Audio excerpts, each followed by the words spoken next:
Hello.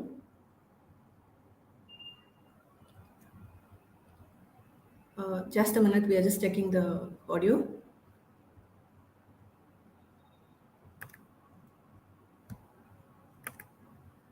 Yeah, sure. So, hi everyone. Thanks for joining. First of all, today I'm Anisha, your host. So, before starting, I'm very happy that this is a third live broadcast, and thank you so much for your support, continuous support, and valuable feedbacks from the previous two sessions. In today's discussion, we are going to look into how to craft your smart cybersecurity strategies and budget. In general, for in the environment now, from the small scale business owners to the MNCs, the risk of cyber threats is a very big concern. So rather than fearing of potential data breaches, companies should take proactive steps to safeguard their assets from the threats. So for all these objectives, a business must have established cybersecurity strategies and also budgets. So, with regards to this, we'll be diving deep into this topic.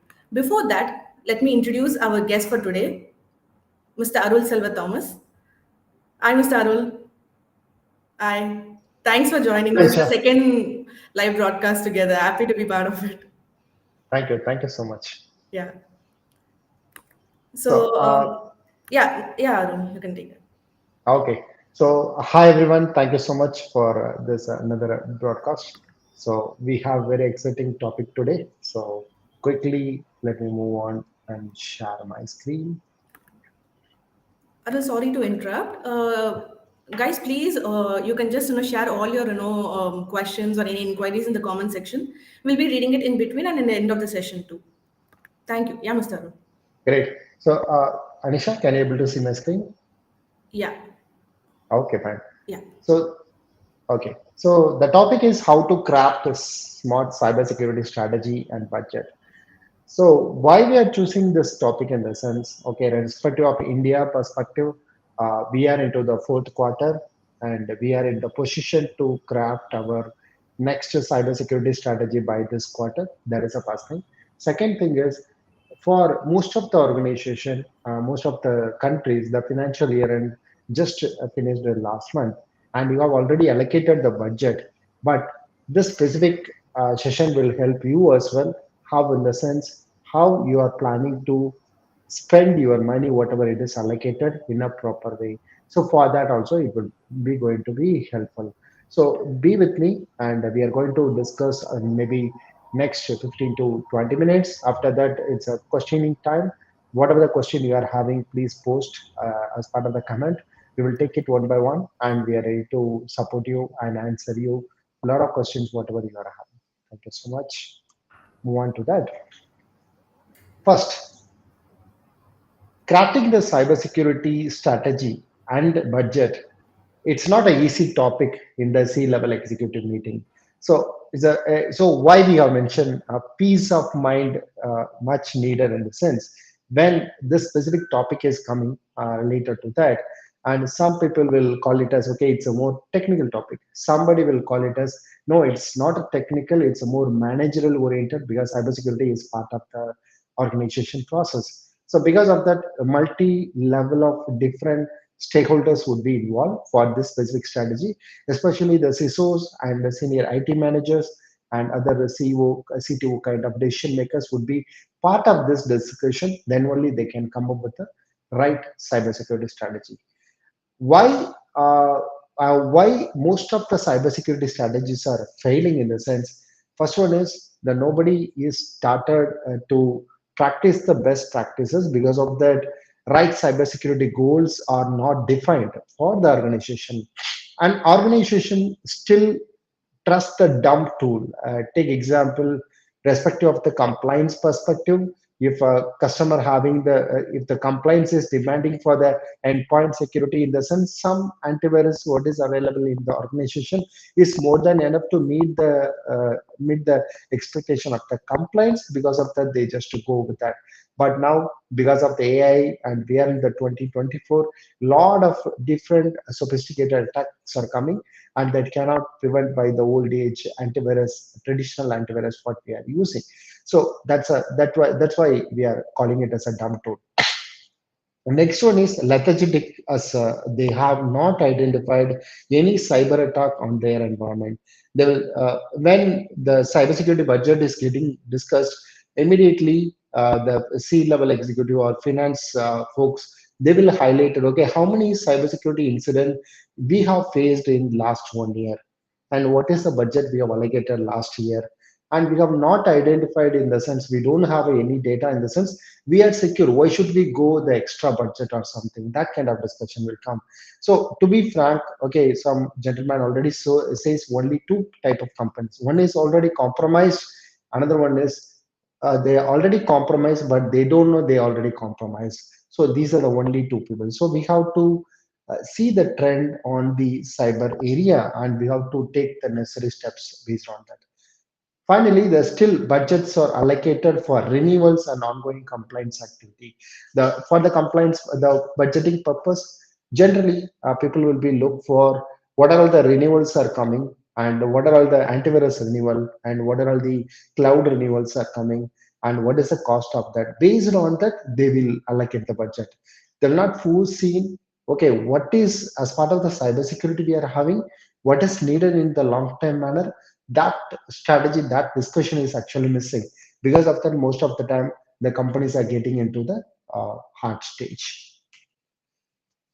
So let me give you the myth and fact about that. So most of the time, and if you ask me, in the sense, I would say as 80% of customers or considering cybersecurity is a solely an IT issue. If attack is happen, the IT infra management guy and cloud management guy, IT security people, they are responsible. They have to fix it. Yes, they are responsible. They have to fix it.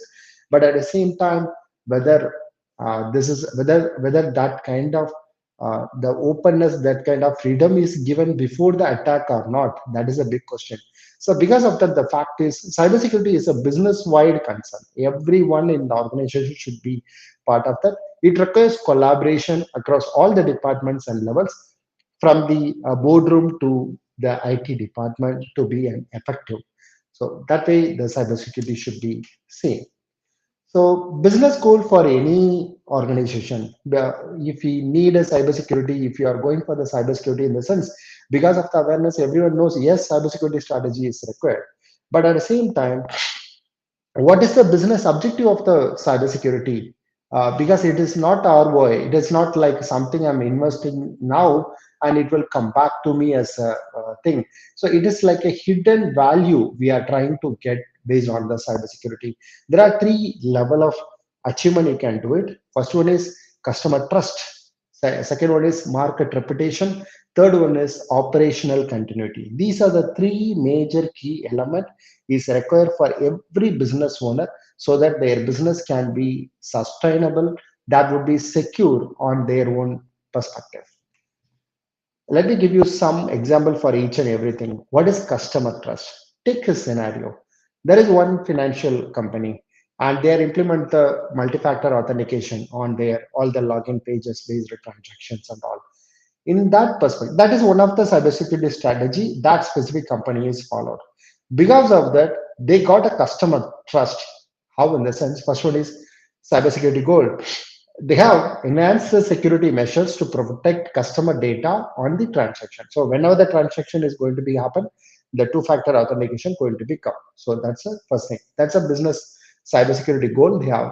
And based on that impact, the business impact, customer feel more secure when conducting the transaction, boosting their trust in the company. Take example, now you are using a lot of transactions via the UPI, via the net banking and all. Every time you are getting the OTP, because of that you are happy with that, and it's going based on your password.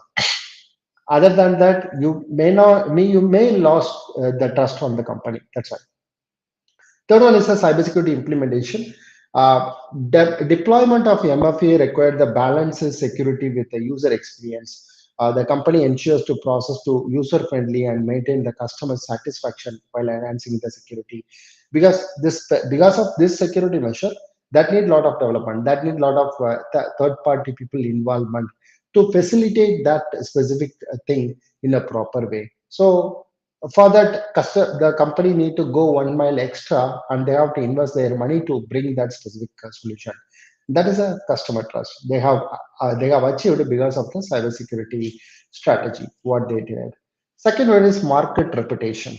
That is also required for every organization, right? So here is the scenario. One of the retail company experiences a data breach, but responds immediately and proactively. It is like the company is already in the business and they got attacked. They have identified and they have prevented the attack as well. So in that, goal is minimize the damage of restoring security after the data breach.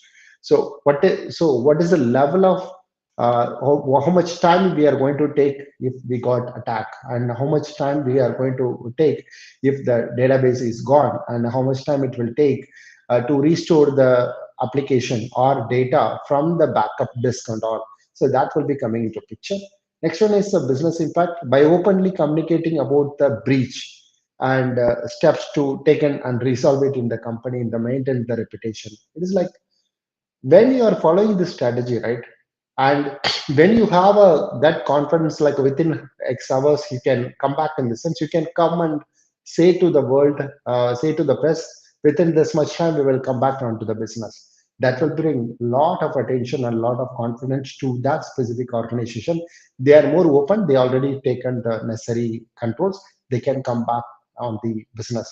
So that is second thing. And next one is the cybersecurity implementation related stuff. Company is already going to implement a lot of BCP, DR kind of implementation. They are maintaining it. Because of that, they can able to respond it immediately. The hacking is a kind of accident. It can be happen anytime. We have to prepare for it all the time. So because of that, so a lot of compliance and a lot of regular checks need to be done when crisis coming, and you can respond immediately. For that also you need a budget. Finally, the operational continuity, because it's a business process continuity, generally people will be saying that. This scenario, take example, one company got cyber attack, and based on that, based on that, they got a ransomware attack, and they can able to bring back the protection within based on their backup and recovery strategy. So the backup and recovery strategy also should be part of the cybersecurity strategy, so that when the crisis comes, as I already told, they can come back immediately. So now the common cybersecurity strategy formula, like whenever you are trying to go and search about this, how to create a cybersecurity strategy, in the sense you will definitely get the big uh, Google result is this specific list. Assess your current cybersecurity posture, identify your assets, prioritize the budget allocation, consider short-term and long-term needs, allocate the funds for incident response and recovery, regularly review your budget. That's really looks nice. Yes, it's meaningful as well, but still, why it is failing? That is a problem. So why, in the sense, the way people are understanding this requirement, the way people are understood the customer environment, like their own business environment, that is not synced properly. They want some more guidance. They want to go one more step in depth, so that they can get into the right way. So because of that, what we have decided is, wouldn't we give some more insights on the same strategy? So that perspective, we are moving to the next session. We don't want somebody to fail on the cybersecurity strategy. Let me introduce a NIST SP 800. So you know very well that's one of the best cybersecurity standards we can see in see. Uh, that's They are actually addressing everything. In that, there are five major things are there: identify, protect, detect, response, and recover. Identify, identify in the sense whether whatever the assets you are having in your organization, and you should have a comprehensive list. You have to maintain the comprehensive list, and also what is critical, what is not critical, what is a business critical. Like that segregation to be done, and you have to follow, you have to maintain the same. Protect for those assets. What is the protection mechanism? What is the protection layer you are enabling? When the protection in the sense, if an anonymous attack is happening in the sense, what what technology or solution is available to stop the attack? Second one is detect. So when the attack is coming, something to be detected in a proper manner. Sometimes most of the sometime the attack may not be uh, detected, but it will be prevented. So because of that, you may not know what attack is actually coming. So there is a IDS IPS signature, right? So based on that, that will be coming. So in the detection mechanism, you have to focus more so that you can identify what is actually missing in your organization to identify what is attack is coming. Respond once the attack is identified. If it is not prevented, if it is residing in the servers or application in the sense, what is the next step? How you are going to respond to that specific attack? That is important. And recover. Once the attack is successful in the sense, how we are going to come out from that attack.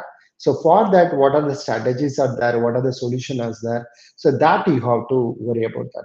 So when you are directly comparing these five elements with your current cybersecurity posture, and if you can list out, okay, for the identify, what is the solution I'm using, what is the product, what is I'm using, detect, respond, recover, what are the different solution or software I'm using, who is responsible for that, what is the procedure for that. Like if you can list in the sense, you can easily identify which area you need a more focus this time as part of your cybersecurity strategy. It will be helpful for your strategy creation, it will be helpful for spending the budgeting as well. So I'm coming up with some of the simple NIST toolkit. This is going to be list of questions what you can use and ask as a self manner with a separate department. You can identify where you have to focus your cyber focus, and how you can enable the proper cybersecurity strategy. So first one is identify. Identify is the first parameter, right? In identify what are all the assets are available. So in this, you have to ask your question like, do you have process for regularly updating your asset inventory? Who is responsible for that? How frequently you are updating? That is a question is very important. For every question, have an answer in your Excel sheet so that you can come up and you can discuss with your management. You can prioritize and focus. Have your quarterly goal and achieve that as part of the cybersecurity strategy. How you will ensure all the assets are accounted and classified as per the criticality and sensitivity. That is the first thing. Second one is risk management strategy. Is your risk management strategy integrated into your overall business strategy?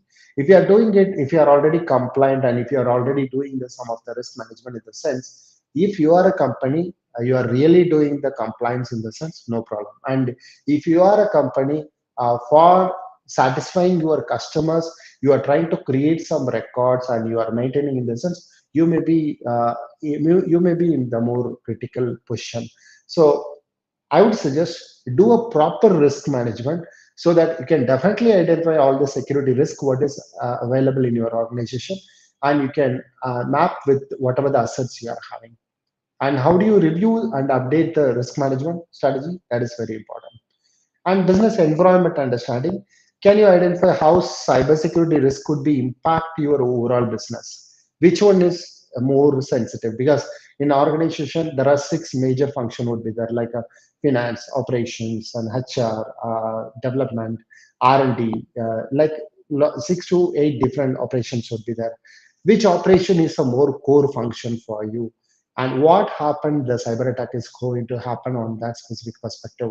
Sometimes you may be giving the least priority for the HR department, highest priority for your development environment. Depends on that also. You can allocate the budget. You can do your activities. Risk assessment. What methodology you are using for the risk assessment? Whether it's an internal team is doing or external team is doing, how frequently they are doing, what perspective they are doing, what is the depth they are doing, you have to get into that. That is related to the identify. This will give you the long list. What are the things are actually available in your organization? What are the things are missing, respective of the identity. Next one is a detect. So detect perspective now, because of the AI world, there are a lot of tools are coming up with the AI enabled one, which is maximize the detection capability. So identify what tools you are using, if it is enabled with the latest AI based detection mechanism or not. So that will identify all the anomalies based detection. And the second one is security continuous monitoring. Do you have a continuous monitoring as one of the solution is there? It's not mandatory for every organization, but if your organization handling lot of customer data and you have so many employees working from your environment to your customer environment, definitely you need that. Depends on your customer need, depends on your compliance need. You please go for it and select the right tool as well. And detection process, like are you detecting process, are you documenting all the detection whatever you are having, and how you incorporate new threat intelligence into your detection process. There are threat intelligence feed and threat intelligence platforms are more and more and more. So if on your environment, if we can add one more like a multiple kind of threat intelligence, in the sense that would be give a great impact on your internal organization. Whatever the threats are coming, you can able to identify and you can able to prevent as well. So for that, detection is matters. So because of that, I'm recommending. That's all about the detect and respond. Access control, which is a access control base. What is the measurement you are have? What is the different access control tools you are having? For the awareness training, what are the different strategy you are using?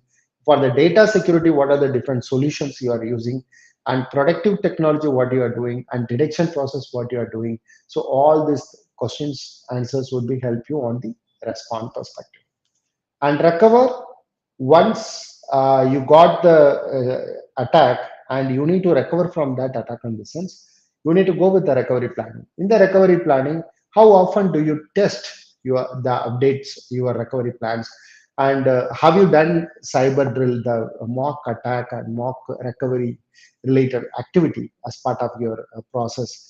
And are you recover sorry no, are your recovery plans are comprehensive and covering all critical systems or data? So that is very, very important. And improvements, how do you capture the integrate, how do you capture the lessons what you have learned, and how you will be reuse the same? That platform is really important. And how do you updating the recovery strategies? New tools are introduced and new mechanisms are introduced, or sometimes you can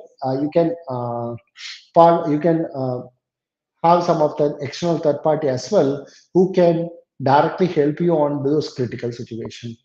Finally, the communication. How do you communicate to the stakeholder?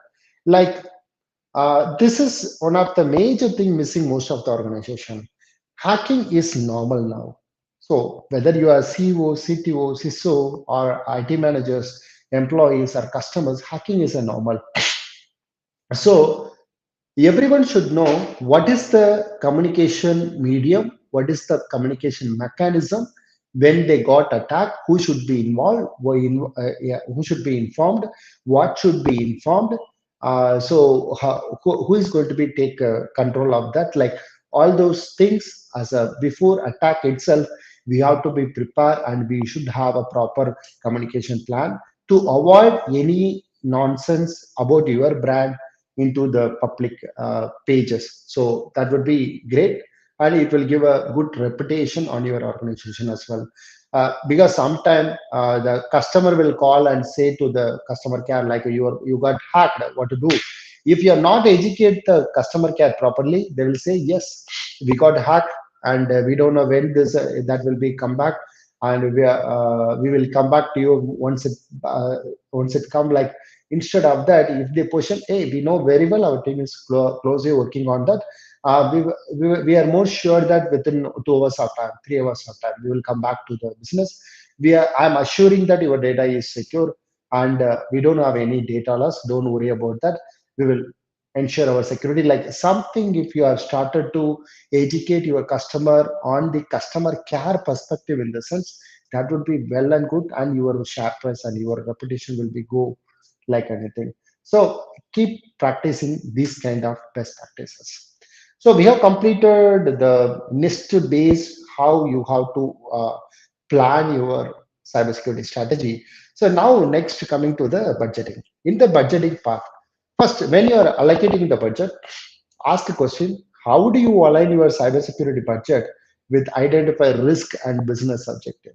Because you have done the risk management, you have done the you have a detection mechanism and everything. You know what are the threats are coming. So whether the budget allocation and the related activities are aligned with that specific thing. And if you are not implemented any of the tools properly, in the sense, definitely that's not going to come up with alerts and all. And that based on that, you can't take a call. So you have to be, and you have to fundamentally strong on whatever the strategy you are following. Second one is, do you have a process for re-evaluating the budget allocation based on the changing threats and the budget needs? I would suggest at least a quarterly wise, not only the this budget or any budget, quarterly wise, especially in the cybersecurity budget, should be reviewed. Like, okay, are we in the right goal? And depends on different metrics, what you got from the SOC team, what you got from the detection team, and different solution based. Do we need to increase or decrease or something? You have to take it. Decrease is, I would say, it's not possible because threats are growing like anything. You have to invest on the people as well, invest on people training, and invest on people knowledge enhancement and tool enhancement related stuff. Cost effective solution, yes, it is always available. It's not like a cybersecurity is always costly.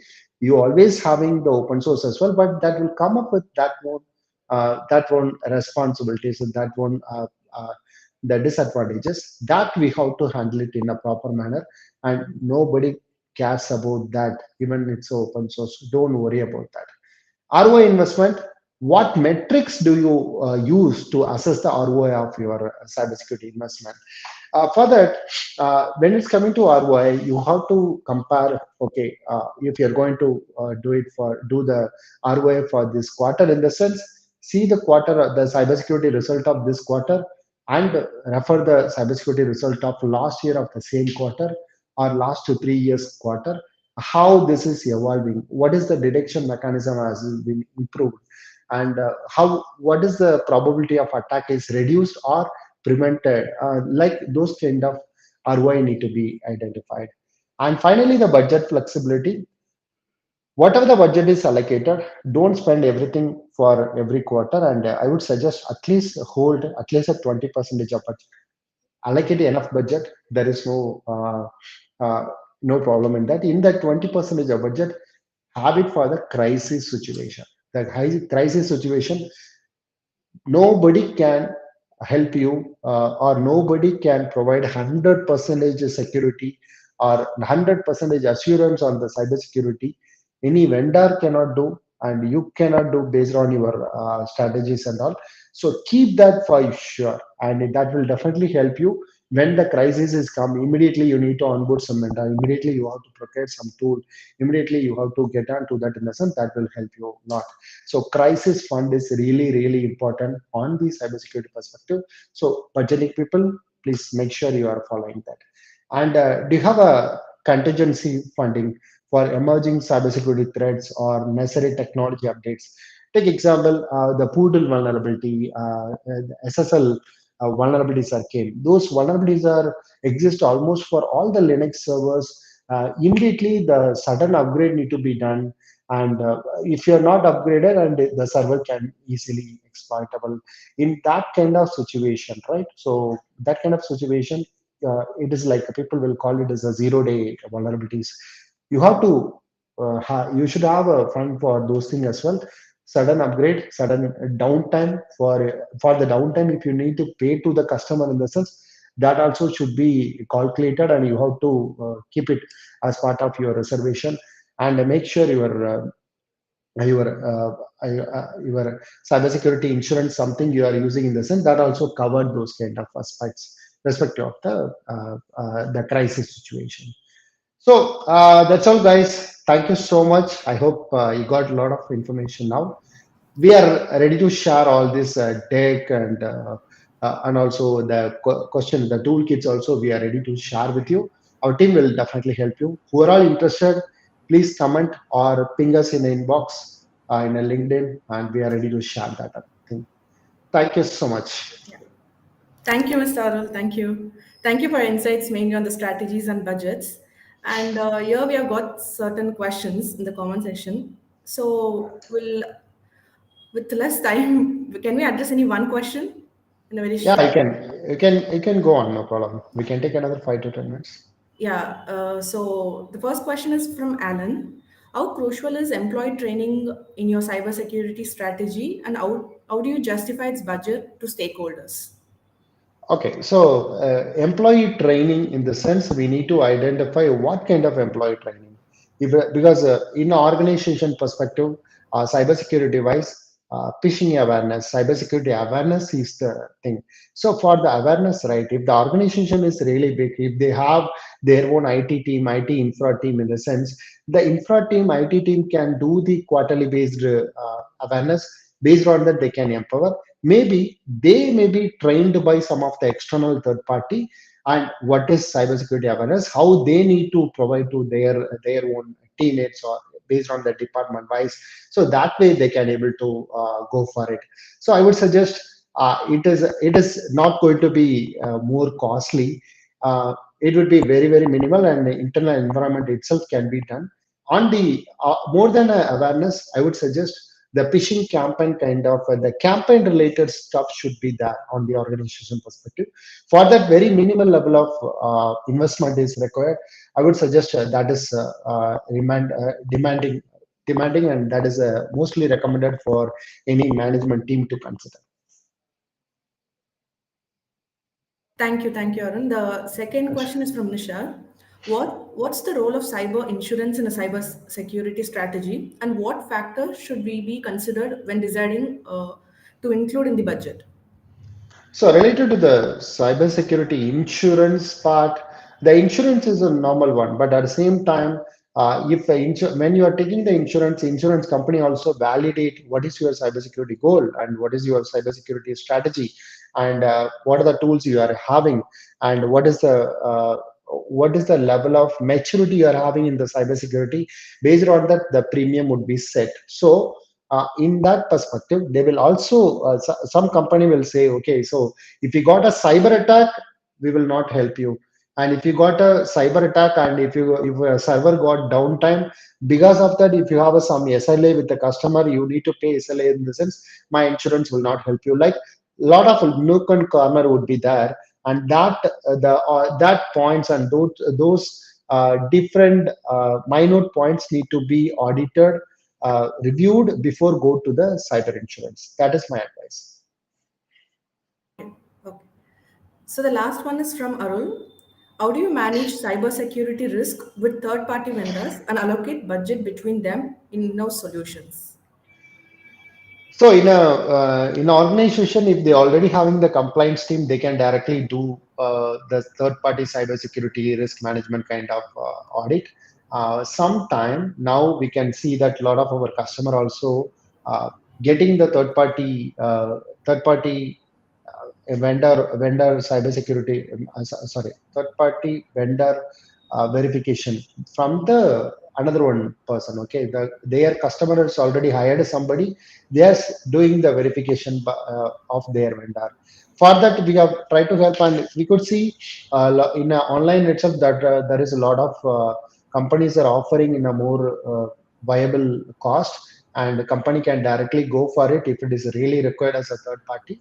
Otherwise, the same company itself, they can come up with a list of points, and what is the verification mechanism they are going to put, what is the point they are going to maintain, and depends on that also they can connect the third party installation. That's not a problem. Thank you, Arul. So this is the Great. questions I think. So guys, any other questions you can just write it in the comment section. So we'll just address them along. So this is the end, Arul. That's it. We haven't have any Sure. questions. Thank you so much. So, team, everyone, thank you so much for your participation. Last thing is, okay, please comment, or you can give your feedback in the comment, as well as you can inbox us. We are ready to share the mind map what we are having related to this strategy, as well as this presentation for your reference. Uh, we want a trigger from you, then we are ready to share anything. So that is a small expectation from your side. Thank you so much, Anisha, for your efforts and all the way you have make this true and proof for us. Thank you so Thank much. you, Arul. Thank you But so we are much. also expecting more and more live broadcasts from you, the sessions. Keep Sure, educating others too. Thank you so much for the initiative, anyways. Thank you, sure. guys. Thank you. Thank you. Bye bye. See Bye you. bye.